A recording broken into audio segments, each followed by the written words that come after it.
The dog and the Wolff. Dog मतलब कुत्ता, and मतलब और, वोल्फ मतलब भेड़िया, यानी कि कुत्ता और भेड़िया। ये स्टोरी एक कुत्ते और एक भेड़िए के बारे में। तो चलिए यहाँ से पढ़ना शुरू करते हैं। One day while searching for food. One मतलब एक, डे मतलब दिन, यानी कि एक दिन। वाइल सर्चिंग मतलब तलाश करते हुए, सर्च मतलब तलाश करना, वाइल सर्चिंग मतलब होता है तलाश करते हुए। वाइल का यूज़ करते हैं जब एक साथ दो कार्य हो रहा हो, यानी कि एक कार्य हो रहा है और उसी समय एक दूसरा कार्य भी हो रहा है, तो उसके लिए हम वाइल लिखते हैं। तो वाइल सर्चिंग मतलब तलाश करते हुए, फॉर फूड यानी कि भोजन के लिए, यानी कि एक दिन भोजन के लिए तलाश करते हुए। A wolf met a pet dog. A मतलब एक, वोल्फ मतलब भेड़िया, मेट मतलब मिला, अ मतलब एक, पेट यानी कि पालतू, डॉग मतलब कुत्ता, मतलब एक भेड़िया एक पालतू कुत्ते से मिला। तो इसका पूरा हो जाएगा, एक दिन भोजन की तलाश करते हुए एक भेड़िया एक पालतू कुत्ते से मिला। तो देखिए इसमें दो कार्य हो रहा है, एक कार्य हो रहा है भोजन की तलाश करना और दूसरा कार्य हो रहा है पालतू कुत्ते से मिलना, यानी कि भोजन की तलाश करते हुए वह पालतू कुत्ते से मिला, यानी कि दोनों कार्य साथ साथ हो रहा है, वह तलाश करते हुए उससे मिल रहा है। तो इसलिए यहाँ दो कार्य साथ हो रहा है, तो इसलिए यहाँ हम वाइल का यूज किए हैं। ठीक है, यहाँ पे देखिए ये ए लगा है, इसे हम आर्टिकल बोलते हैं। इंग्लिश ग्रामर में ए और एन को इंडेफिनिट आर्टिकल बोलते हैं। ए का यूज हम उस नाउन से पहले करते हैं जिस नाउन के उच्चारण का पहला अक्षर व्यंजन हो, और एन का यूज हम उस नाउन से पहले करते हैं जिस नाउन के उच्चारण का पहला अक्षर स्वर हो। तो ये वोल्फ नाउन है, नाउन बोलते हैं। नाउन क्या होता है, किसी भी नाम को हम नाउन कहते हैं। तो वोल्फ एक नाम है भेड़िए का, तो इसका अगर उच्चारण करते हैं तो ये है वोल्फ। पहला अक्षर क्या आ रहा है उच्चारण का, वो आ रहा है, वो आपका क्या है व्यंजन, इसलिए व्यंजन के पहले हम ए लगाएंगे। अगर इसके उच्चारण का पहला अक्षर स्वर होता तो हम यहाँ पे एन लगाते। ठीक उसी तरह से यहाँ भी ए लगा है पेट डॉग के आगे, तो इसका क्योंकि उच्चारण का पहला अक्षर व्यंजन है इसलिए यहाँ भी हम ए लगाए हैं। ठीक है, the dog was plump and healthy. The dog मतलब कुत्ता, वॉज मतलब था, प्लम्प प्लम्प का मतलब होता है गोल मटोल, एंड मतलब और, हेल्दी मतलब स्वस्थ, यानी कि कुत्ता गोल मटोल और स्वस्थ था। यहाँ प्लम्प और हेल्दी ये दोनों आपका एडजेक्टिव है। एडजेक्टिव का मतलब होता है विशेषण, यानी कि ऐसा शब्द जो नाउन या प्रोनाउन की विशेषता बताए उसे हम विशेषण मतलब एडजेक्टिव कहते हैं। तो ये प्लम्प मतलब होता है गोल मटोल और हेल्दी मतलब स्वस्थ। तो ये किसके बारे में बता रहा है, डॉग के बारे में। तो ये डॉग नाउन है, तो नाउन की जो विशेषता बताए उसे हम विशेषण कहेंगे। ठीक है, तो ये दोनों आपका विशेषण है। But the Wolff was skinny and dirty. But मतलब लेकिन, वोल्फ मतलब भेड़िया, वॉज यानी कि था, स्किनी मतलब दुबला पतला, एंड मतलब और, डर्टी मतलब गंदा, यानी कि लेकिन भेड़िया दुबला पतला और गंदा था।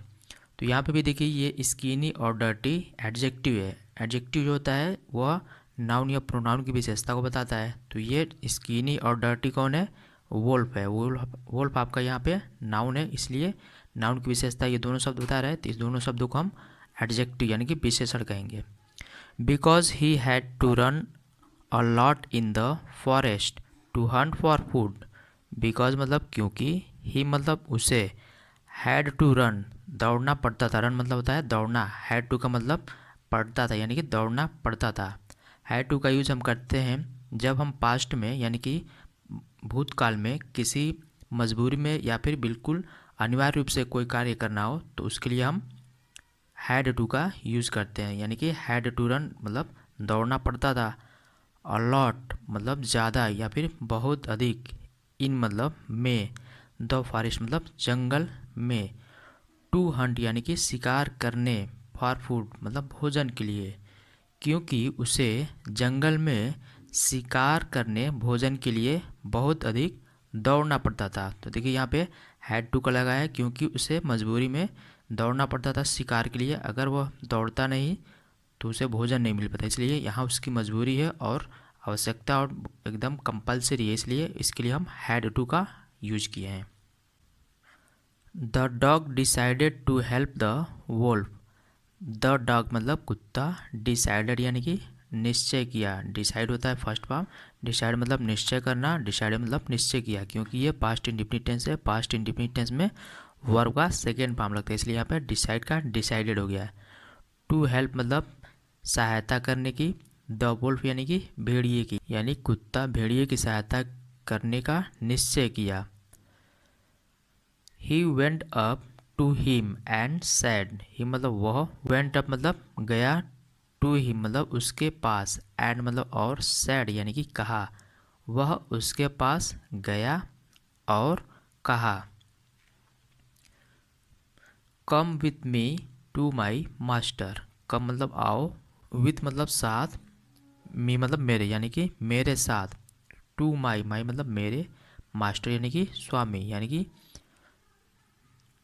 मेरे साथ मेरे स्वामी के पास आओ।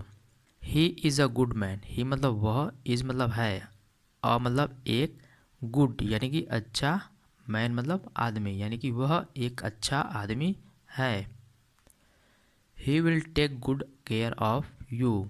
ही मतलब वह, विल टेक, टेक मतलब होता है लेना, या यहाँ पे इसका अर्थ हो जाएगा करना। विल टेक मतलब करेंगे, गुड मतलब अच्छा, केयर मतलब देखभाल, ऑफ मतलब का, यू मतलब तुम्हारी, यानी कि वह तुम्हारी अच्छी देखभाल करेंगे। यह आपका फ्यूचर इंडिफिनिट टेंस है। फ्यूचर इंडिफिनिट टेंस में विल या शैल के साथ वर्ब का फर्स्ट फॉर्म लगता है। तो यहाँ देखिए विल लगा है और यहाँ पे वर्ब का फर्स्ट फॉर्म टेक लगा है। इसका सेकेंड फॉर्म टेकन होता है, थर्ड फॉर्म भी टेकन होता है। What a strange request. What मतलब क्या, और मतलब एक, स्ट्रेंज मतलब विचित्र, रिक्वेस्ट मतलब निवेदन, कैसी विचित्र निवेदन है। द वोल्फ थॉट, वोल्फ मतलब भेड़िया, थॉट मतलब सोचा, यानी कि भेड़िए ने सोचा कि यह कैसी विचित्र निवेदन है। स्ट्रेंज मतलब होता है विचित्र। ये आपका पास्ट इंडिफिनिट टेंस है। पास्ट इंडिफिनिट टेंस इसलिए यहाँ पे थिंक का थॉट लगा है। थिंक मतलब सोचना, थॉट मतलब सोचा। He also noticed that some hair around the dog's neck had fallen off. He also noticed that, he मतलब वह, आल्सो मतलब भी, नोटिस्ड यानी कि ध्यान दिया। ये नोटिस का सेकेंड फॉर्म नोटिस लगा है, क्योंकि पास्ट इंडिफिनिट टेंस है। पास्ट इंडिफिनिट टेंस में वर्ब का सेकेंड फॉर्म लगता है। नोटिस मतलब ध्यान देना, नोटिस्ड यानी कि ध्यान दिया, दैट मतलब कि, मतलब वह ध्यान दिया कि। Some hairs around the dog's neck had fallen off. Some मतलब कुछ, हेयर मतलब बाल, अराउंड मतलब आसपास, द डॉग्स मतलब कुत्ते के। यहाँ देखिए ये अपस्ट्रॉफी एस बोलते हैं इसे, इसका हिंदी होता है क का ये की, यानी कि डॉग्स मतलब कुत्ते के, नेक मतलब गर्दन, हैड फॉलन ऑफ मतलब गिर गया था, यानी कि उसने यह भी ध्यान दिया कि कुत्ते के गर्दन के आसपास के कुछ बाल गिर गए थे। ठीक है, ये पास्ट परफेक्ट टेंस है। पास्ट परफेक्ट टेंस में हैड के साथ वर्ब का थर्ड फॉर्म लगता है। यहाँ पर देखिए हैड लगा है और इसका फॉल का फॉलन हो गया थर्ड फॉर्म। फॉल मतलब गिरना, फॉलन मतलब गिरा हुआ था। The dog explained, the dog मतलब कुत्ता, एक्सप्लेन मतलब बताया या व्याख्या किया। एक्सप्लेन होता है फर्स्ट फॉर्म मतलब व्याख्या करना, एक्सप्लेन यानी कि सेकेंड फॉर्म व्याख्या किया, क्योंकि पास्ट इंडिफिनिट टेंस है। पास्ट इंडिफिनिट टेंस में वर्ब का सेकेंड फॉर्म लगा है। It is the mark of my collar. It मतलब यह, इज़ यानी कि है, द मार्क मतलब निशान, ऑफ मतलब का, माई यानी कि मेरे, कॉलर मतलब पट्टा, जो कुत्ते के गले में होता है उसे हम कॉलर बोलते हैं, हिंदी में उसे पट्टा बोलते हैं, यानी कि यह मेरे कॉलर का चिन्ह है, ये कुत्ते ने उसे बताया।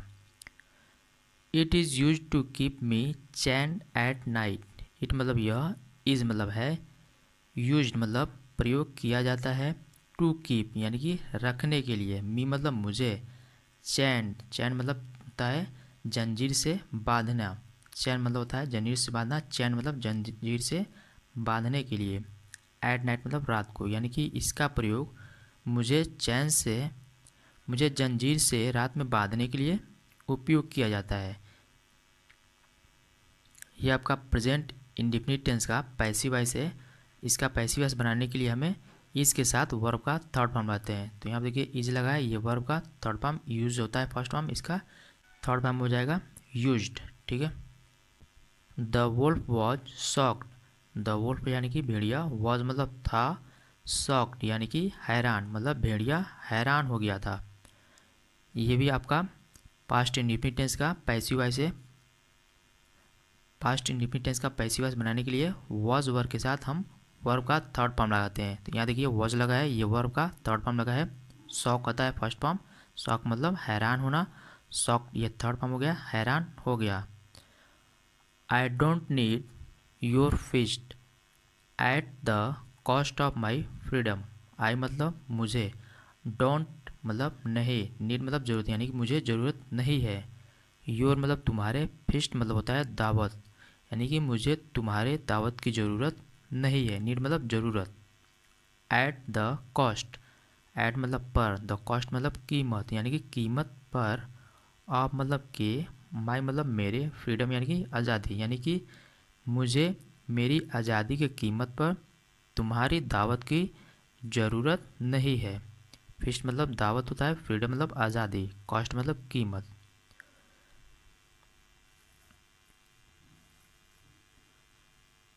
The Wolff sad and ran away, the Wolff यानी कि भेड़िया, सैड मतलब कहा, एंड मतलब और, रैन अवे यानी कि भग गया, यानी कि भेड़िया कहा और भग गया।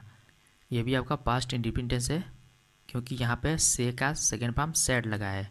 से मतलब होता है कहना, सैड मतलब कहा, पास्ट इंडेफिनिट टेंस में वर्ब का सेकेंड फॉर्म लगता है। यहाँ इस स्टोरी का मोरल दिया है, तो देखते हैं इस स्टोरी का मोरल क्या है।